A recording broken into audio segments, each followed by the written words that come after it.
Hi mga katrador, it's me again, your Ate Kim. For today's video mga katrador is mag-jogging tapadalong sa Lord of Father Shrine. Located na siya sa San Pedro, Duero, Bohol. Ayan mga katrador, before na sugdan atong jogging ug laag sari is i-flex na ako ang ambience ug view na rin dapita mga katrador, and look, it's so very demure and very mindful mga katrador, kaya let's go, kuyogi ninyo. And by the way mga katrador, nadami ani sa Duero Public Market wala gulat sa mga kabal mag-jogging mga katrador, and now kompleto na jud mi, so let's go sa spot na among joggingan mga katrador, kaya for the go. Dili sa ta makaingon og jogging mi mga katrador, kaya nabaklay ra man po mi diri dapita. And by the way mga katrador, mo din amo ang Duero Church mga katrador, mo ni siya ang Immaculate Conception Church mga katrador.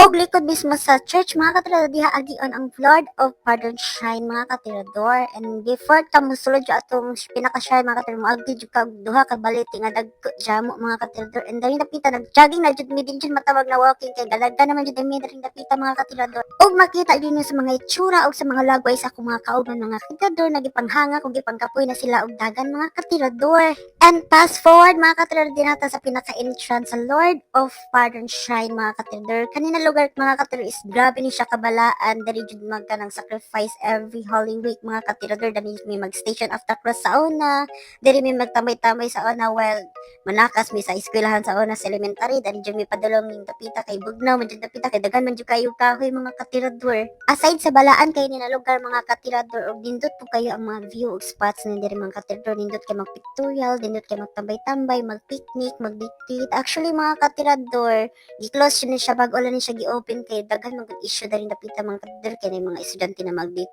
gihimo na nila og kanang lodge ni maong lugar mga katidor. Actually mga katidor, dili jud Lord of Pardon ang tawag sa taga-Duera ni mga katidor, mo ni gitawag nila nga bless, kay gabi ni siya kabalaan nga lugar mga katidor. And nindot jud kay itamboy diri mga katidor, kay mawala jud imo mga stress, mga problema, mga utang, makalimtan jud imo mga katidor dali ka magtambay mga katidor. Kay grabe man jud kanindot ang view dari mga katidor, samot na mag sunrise or sunset mga katirador.